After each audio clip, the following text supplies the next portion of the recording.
আমরা একটি কথা স্মরণ করে দিতে চাই, বিগত স্বৈরাচার ফ্যাসিস্টের আমলে তার পিতাকে যদি কেউ কখনো কটূক্তি করত, তাহলে সে যদি সাত আসমান এবং সাত জমিনের নিচে যে পলায়ন করতো, তাহলে 24 ঘন্টার মধ্যে তাকে অ্যারেস্ট করা হতো।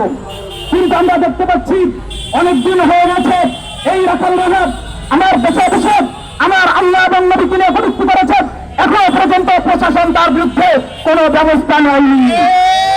আমাদের স্পষ্ট হুঁশিয়ারি হল, আমাদের এই শান্তিপূর্ণ আন্দোলন এবং আমাদের এই নরম কথা যদি আপনাদের কানে পানি না যায়, তাহলে এই আন্দোলন শুধু আভ্যন্তরের মধ্যে সীমাবদ্ধ থাকবে না।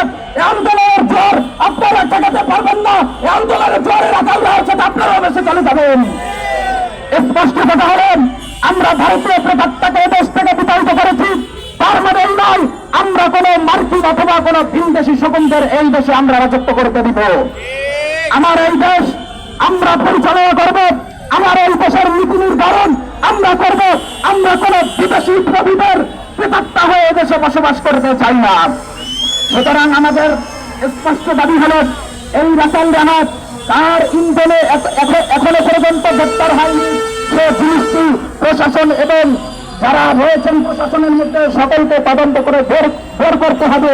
সে তার ইন্ধনে এত ক্ষমতার অধিকারী সে দেশে হয়েছে যে 92% মুসলমানের দেশে আল্লাহ এবং তার রাসূলকে কটূক্তি করে সে এখনো পর্যন্ত সে ভরসার বাইরে রয়েছে। সুতরাং আমাদের স্পষ্ট কথা হল, অনতিবিলম্বে এই রাখাল রাহার বিরুদ্ধে সর্বোচ্চ শাস্তি মৃত্যুদণ্ডের আইন বাস্তবায়ন করতে হবে।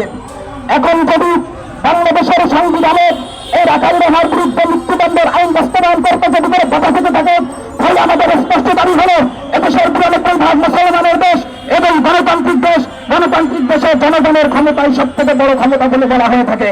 সুতরাং আমাদের 92% মুসলমানের দাবি হল, অনতিবিলম্বে এই রাখাল রাহার বিরুদ্ধে মৃত্যুদণ্ডের আইন বাস্তবায়ন করতে হলে। এখানে আমি বক্তব্য শেষ করছি। আসসালামু আলাইকুম ওয়া রাহমাতুল্লাহ।